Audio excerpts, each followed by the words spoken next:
በህይወቶ ውስጥ በጣም ትልቅ ውሳኔ ለመወሰን 5 ደቂቃ ቢሰጠው ምን ያደርጋሉ? ብዙ ሰዎች ለመወሰን ይቸገራሉ።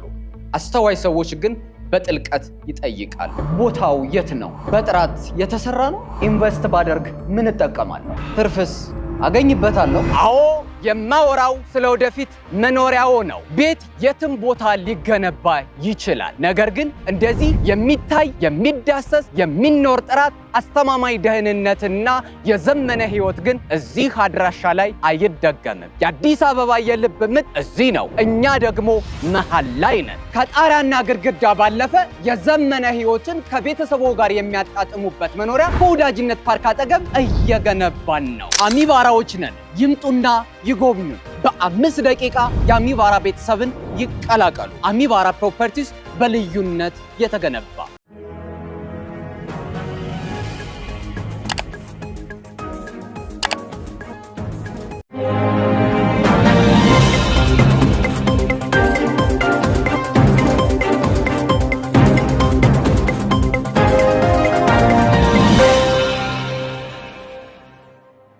ጤና ይስጥልኝ ክቡራትና ክቡራን የዩቲዩብ ቻናል ቤተሰቦች፣ ሰዓቱን አጫጭር ሰበር መረጃዎች ይዤ ቀርብ ያለው። በርከት ያሉ ሰበር መረጃዎች ዩቲዩብ ላይ ሲጫኑ ቀድሞ ለእናንተ የማስታወቂያ መልእክት ወይም ኖቲፊኬሽን እንዲደርሷችሁ የዩቲዩብ ቻናሌን ሰብስክራይብ በማድረግ የደወል ምልክቷን መጫን አትዘንጉ። ወደ ሰበር መረጃዎቹ ስናቀና በቀዳሚነት ወደ እናንተ ጆሮ የሚደርሰው ሰበር መረጃ በኬንያ የኢትዮጵያ አምባሳደር የሆኑት ጀነራል ባጫ ደበሌ ከቢቢሲ ጋር ቃለ መጠይቅ አድርገዋል። ከቢቢሲ ጋር ባደረጉት ቃለ መጠይቅ ከኤርትራ ጋር የሚደረግ ጦርነት አንድ ጊዜ ከተነሳ የኤርትራ መንግስት ብሎ ነገር የለም፣ ድንበሮች ይቀያየራሉ፣ ብዙ አዳዲስ ነገሮች ይፈጠራሉ ሲሉ በተለይም ደግሞ ግብጽ ከኋላ አለች እየተባለ የሚነገረውን ነገር በተመለከተና የኤርትራን ቀጣይ ዕጣ ፈንታ እንዲሁም ቀጠናዊ ሊቀሰቀስ ይችላል የተባለውን ጦርነት በተመለከተ በሰፊው በርከት ያሉ ጉዳዮችን አንስተው ለቢቢሲ ዝርዝር ማብራሪያ ሰጥተዋል።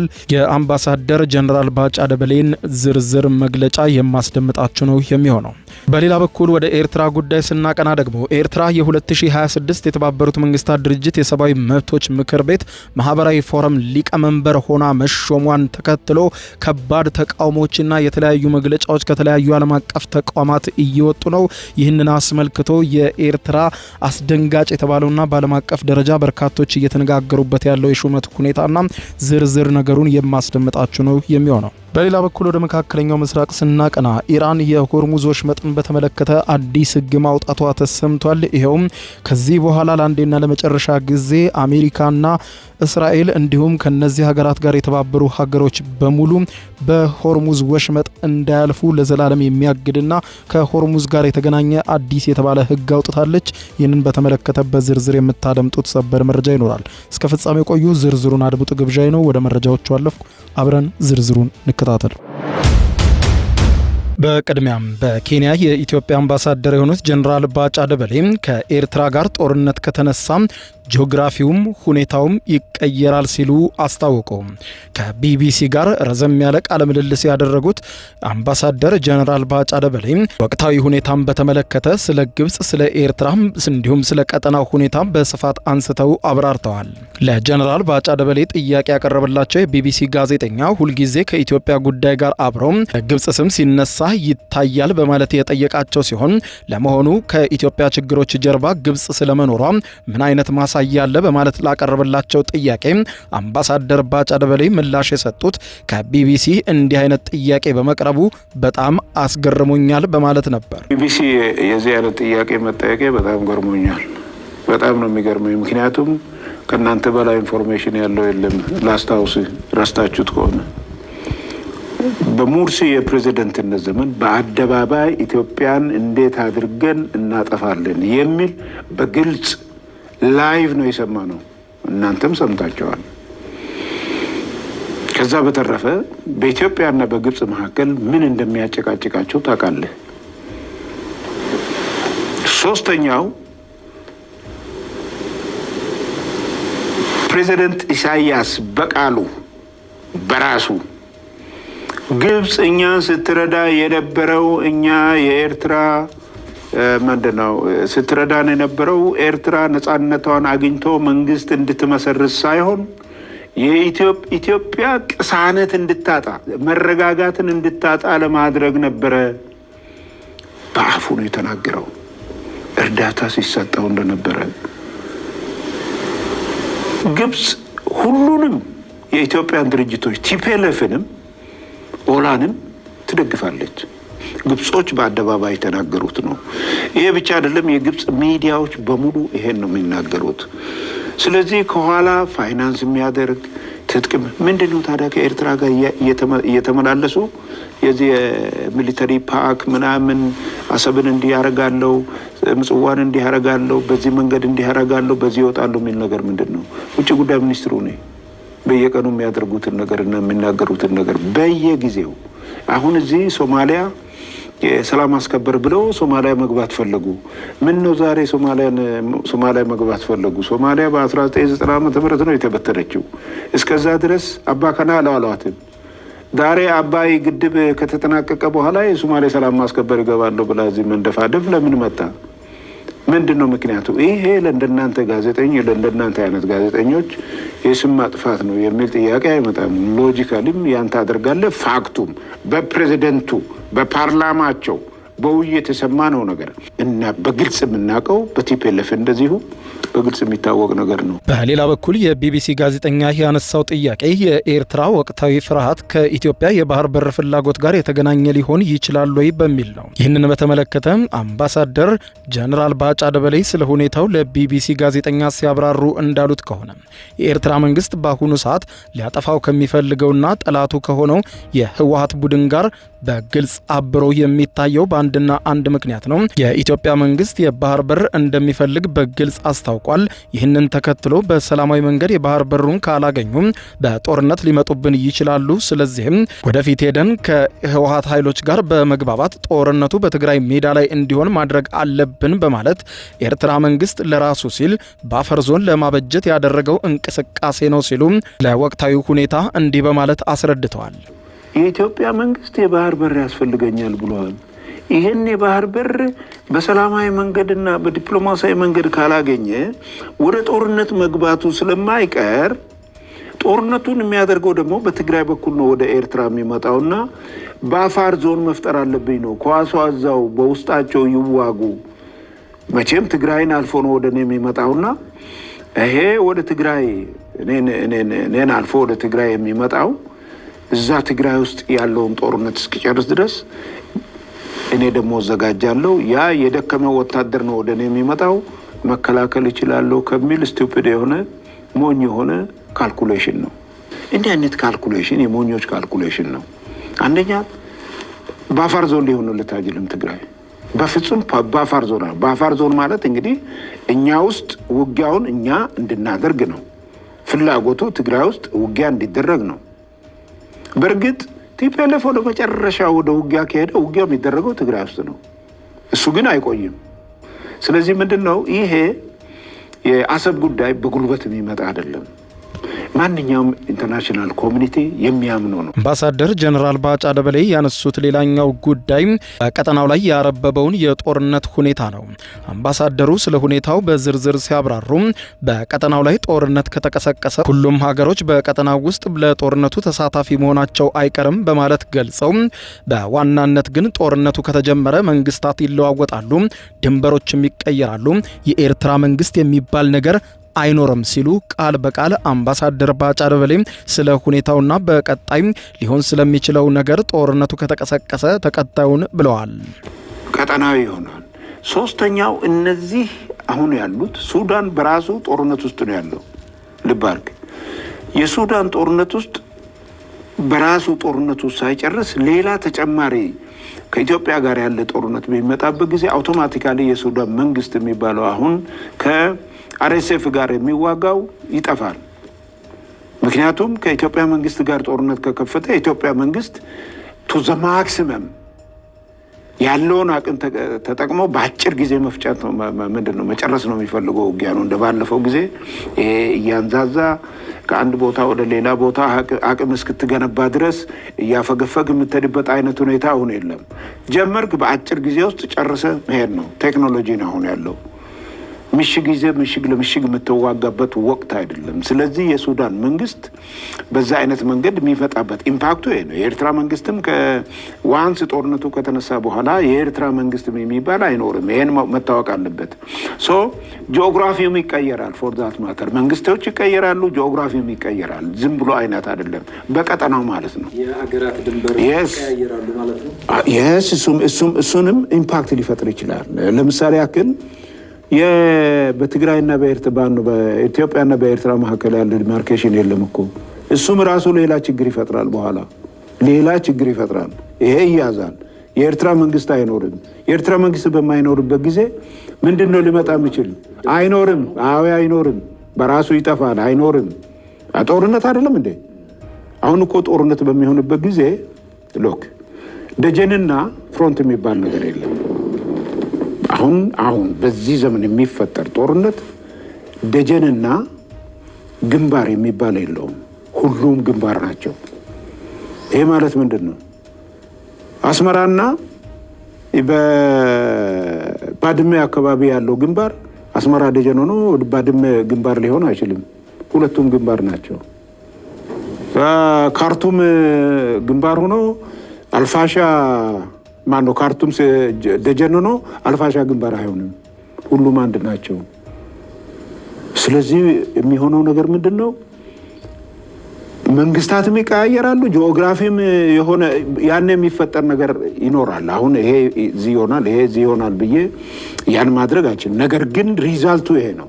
ጀነራሉ በቃለ መጠይቁ ማሳረጊያ ላይም እነዚህ ሁኔታዎች ባይፈጠሩ ጦርነት ባይቀሰቀስ እንመርጣለን፣ ሁሉም ነገር በሰላማዊ መንገድ ነው ማለቅ ያለበት ሲሉ ሀሳባቸውን ጠቁመው ጽምዶ በማለት ለተደራጁ ኃይሎችም የሚመክረው አንድ ነገር ቢኖር የያዙትን ነገር ቢተውት ይሻላል በማለት ገልጸዋል። ኤርትራን ወደ ተመለከተ ወደ ሌላኛው ዜና ስናቀና ኤርትራ የ2026 የተባበሩት መንግስታት ድርጅት የሰብአዊ መብቶች ምክር ቤት ማህበራዊ ፎረም ሊቀመንበር ሆና ሾሟን በከፍተኛ ሁኔታ ተቃውሞ እንደቀረበበት ተሰማ።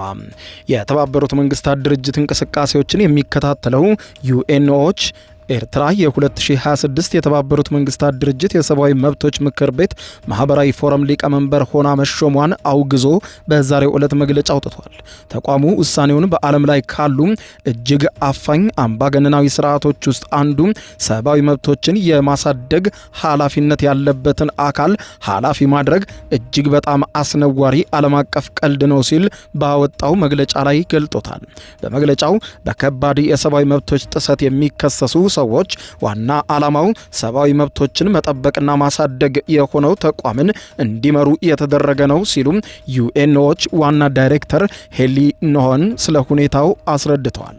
በተለይም በሰሜን ኢትዮጵያ ጦርነት ወቅት የኤርትራ ወታደሮች በሰሜን ኢትዮጵያ ክፍል አጎራባች አካባቢዎች ላይ ወረራ በማካሄድና ከባድ ንብረት በመዝረፍ እንዲሁም በመድፈር ወንጀል ተሳትፈዋል በሚል ክስ የቀረበባቸው መሆኑን አሜሪካም በኤርትራ ላይ ማዕቀብ እንደጣለችም ጭምር በመግለጫው ላይ አስታውሶ እነዚህ ሁኔታዎች ባሉበት ኤርትራን ሊቀመንበር ማድረግ በእጅጉ አስቂኝ ቀልድ ነው ብሎታል። የኤርትራ መንግስት ዜጎቹን የብሔራዊ አገልግሎት እንዲሰጡ የሚያስገድድ ተቃዋሚዎችንና ጋዜጠኞችንም ያለ ፍርድ ለዓመታት የሚያሰርና የሃይማኖት ጭቆናን የሚያሳድር ነው ሲል በመግለጫው ላይ አስቀምጦታል።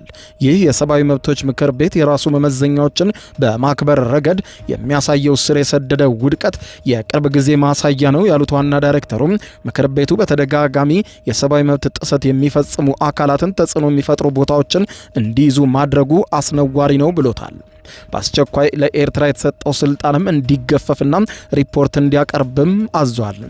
ኖር ይህን ድርጊት የተባበሩት መንግስታት ድርጅት የሰብአዊ መብት አጠባበቅ ስርዓት አጠቃላይ ተአማኒነት ይበልጥ ይሸረሽራልም ሲል ገልጿል። የተባበሩት መንግስታት ድርጅት ሰብአዊ መብቶች ከፍተኛ ኮሚሽነር ቮልከር ቱርክ ይህንን ሹመት ያለምንም መዘግየት በይፋ እንዲያወግዙና እንዲሰርዙ አስቸኳይ ትዕዛዝ እንደተሰጣቸውም ዋና ዳይሬክተሩ ገልጸዋል። በተጨማሪም በተለይም እንደ ፈረንሳይ፣ ዩናይትድ ኪንግደም፣ ኔዘርላንድ፣ ጣሊያን፣ ስፔን፣ ብራዚል፣ ጃፓን እና ስዊዘርላንድ ያሉ የተባበሩት መንግስታት ድርጅት የሰብአዊ መብት ምክር ቤት አባል ሀገራት የኤርትራን ሊቀመንበርነት የሚቃወም አፋጣኝ የጋራ መግለጫ ለማውጣትም እየተዘጋጁ ነው። እነዚህ መንግስታትም ይህንን ሹመት እንዲሻር መጠየቅና በኤርትራ አመራር ስር የሚካሄዱ ማንኛውንም ሂደቶች ህጋዊነት እንደማይሰጡ ማሳወቅ እንዳለባቸውም ዋና ዳይሬክተሯ በዛሬ መግለጫቸው ላይ ገልጠውታል። በሌላ ዜና ወደ መካከለኛው ምስራቅ ስናቀና የኢራን ፓርላማ አሜሪካና እስራኤል በሆርሙዝ ወሽመጥ ከዚህ በኋላ እንዳያልፉ የሚከለክል ረቂቅ ህግ ማቅረቡ ተሰማ። የኢራን ፓርላማ ዝግ ሆኖ ባለው በሆርሙዝ ወሽመጥ በኩል እንዲሁም በፐርሺያ ባህረ ሰላጤ በኩል የሚያልፉ መርከቦች ላይ ያለውን ቁጥጥር የሚያጠብቅ ረቂቅ ህግ ላይ በዛሬው ዕለት መወያየቱ ተዘግቧል። ይህ የኢራን አዲሱ ረቂቅ ህግ ከአሜሪካ ከእስራኤልና እንዲሁም ከዚህ በኋላ ኢራን ጠባጫሪ ናቸው ስትል ከምትፈርጃቸው ሀገራት ጋር ግንኙነት ያላቸው መርከቦችን ሙሉ በሙሉ እስከ ወዲያኛው ከሆርሙዝ ወሽመጥ ማገድን እንደሚያካትትም የኢራኑ ታስኒም የዜና ወኪል ዘግቧል። ታስኒም የፓርላማ አባል የሆኑትን አባስ ሳሊሚን ጠቅሶ እንደዘገበው የፓርላማው ብሔራዊ ደህንነትና የውጭ ጉዳይ ፖሊሲ ኮሚቴ በወሽመጡና በፐርሺያ ባህረ ሰላጤ ላይ ሀገሪቱ የሚኖራትን ቁጥጥር በሚመለከት ተወያይቷል። በረቂቅ ህጉ መሰረት አሜሪካ፣ እስራኤልና ኢራን ጠባጫሪ ብላ ከፈረጀቻቸው ሌሎች ሀገራት ጋር ግንኙነት ያላቸው መርከቦች በወሽመጡ እንዳያልፉ ይከለከላሉ ብለዋል። በረቂቅ ህጉ በተጨማሪም ከእስራኤል ጋር ግንኙነት ያላቸው ወታደራዊና የሲቪል የጭነት መርከቦች እንዲሁም በኢራን ላይ በተከፈተው ዘመቻ ድጋፍ ያደረጉ ሌሎች ሀገራት መርከቦች ከዚህ በኋላ እንዳያልፉ እስከ መጨረሻ ይታገዳሉ ብለዋል። በተጨማሪም በኢራን ላይ ጉዳት በማድረስ ረገድ ኃላፊነት አለባቸው ተብለው የሚታመኑ ሀገራት ግለሰቦችንም ካሳ እስኪከፍሉ ድረስ በሆርሙዝ የባህር ወሽመጥ በፋርስ ባህረ ሰላጤ በኩል የማለፍ ፈቃድ ከዚህ በኋላ አይሰጣቸውምም ብለዋል። ረቂቅ ህጉም በሚፈጸሙ ጥሰቶች ከባድ ቅጣቶችን ከነዚያም መካከል በመርከብ ላይ የተጫነውን ሸቀጥ ካለው ዋጋ እስከ 20 በመቶ የሚደርስ የገንዘብ ቅጣትንም አካቷል። በህጉ መሰረትም መንግስት በፋርስ ባህረ ሰላጤ ውስጥ የአሰሳ ስራን ለመቆጣጠር የመርከቦችን እንቅስቃሴ ለመከታተል እንዲሁም ደህንነትና የአካባቢ ጥበቃን ለማረጋገጥ ከጦር ኃይሎች ጋር በጋራ እንዲሰራም ይጠበቅበታል ተብሏል። ሳሊም ህጉ በባለሙያዎች እየታየ መሆኑንና ከመጽደቁ በፊት የማሻሻያ ሀሳቦችን እንዲያቀርቡ ይጠበቃል ብለዋል። የኢራን ፓርላማ ረቂቅ ህጉ ላይ የተወያየው የሀገሪቱ ከኦማን ጋር በወሽመጡ አስተዳደር ላይ እየተነጋገረች ነው ከተባለ በኋላ ነው ተብሏል። አድማጮች ለሰዓቱ ብታደምጧቸው መልካም ናቸው ያልኳቸው አጫጭር መረጃዎች የሰማችኋቸው ናቸው። ከሰዓታት በኋላ በሌላ መረጃ ተመልሰን እስከምንገናኝ በያለንበት የዓለም ዳር ቸር እንቆይ። አሁን ከልቦ ለመሳቅ ይዘጋጁ። ጊዜው የአቧራው ጨሰ ቲያትር ነው። ዘወትር አርብ በ12 ሰዓት በዓለም ሲኒማ ቀጠሮን ያደርጉ። ወይ አቧራው ጨሰ፣ ቅድስት ገብረ ስላሴ፣ ቃል ኪዳን ታምሮ፣ ሱራፌል ብስራትና አቤል ብርሃኑ የወይኗ ልጅ በድንቅ ሁኔታ ይተውኑበታል። ከኔ ጋር ግን አንግባባም አይደል? ሳቅ እንደ ጥጥ ይፈተላል፣ በቃላት እያዋዛ በድርጊት ያስደምማል። አዎ ምስክር የለኝም። አቧራው ጨሰ ልብ አንጠልጣይ ኮሜዲ ቲያትር፣ ደራሲ ሱራፌል ብስራት፣ አዘጋጅ አቤል ሰለሞን። ዘወትር አርብ በ12 ሰዓት በዓለም ሲኒማ እንገናኝ። እናንተ ተወያዩ፣ እኛ እንውጣላቸው አይደል? ወዴት ነው የምትሄደው? አቧራው ጨሰ የዘመኑ ምርጥ ኮሜዲ ቲያትር። የዩቲዩብ የስኬት ሚስጥሮችን በዝርዝር የያዘው የአቤል ብርሃኑ የወይኗ ልጅ መጽሐፍ ሁለተኛ እትም በገበያ ላይ። ዩቲዩብ ለመጀመር በአጭር ጊዜ ስኬትን ለመቀዳጀት አስበዋል? ዩቲዩብ ብጀምር ስንት ብር አገኘሁም ብሎ አስበዋል? እንግዲያውስ በዩቲዩብ 2 የወርቅ 3 የብር ሽልማቶችን ያገኘው የአቤል ብርሃኑ የወይኗ ልጅ የዩቲዩብ ሚስጥሮች መጽሐፍ በዝርዝር ሁሉንም ያብራራሉታል። ዛሬውኑ ገዝተው ህልሞን እውን የሚያደርጉበትን የዩቲዩብ የስኬት መንገድ ይጀምሩ። በሀገር ቤት አከፋፋይ አዲስ አበባ ሜክሲኮ ኮሜርስ መጽሐፍት መደብር። በውጭ ሀገራት ለምትገኙ ከአማዞን ላይ ብታዙ በቀናት ውስጥ ደጁ ይደርሳል። የአማዞን ሊንኩን እዚህ ቪዲዮ ኮሜንት ላይ ያገኙታል። የዩቲዩብ ሚስጥሮች፣ ዘመኑ ጋር ተፈላጊ መጽሐፍ።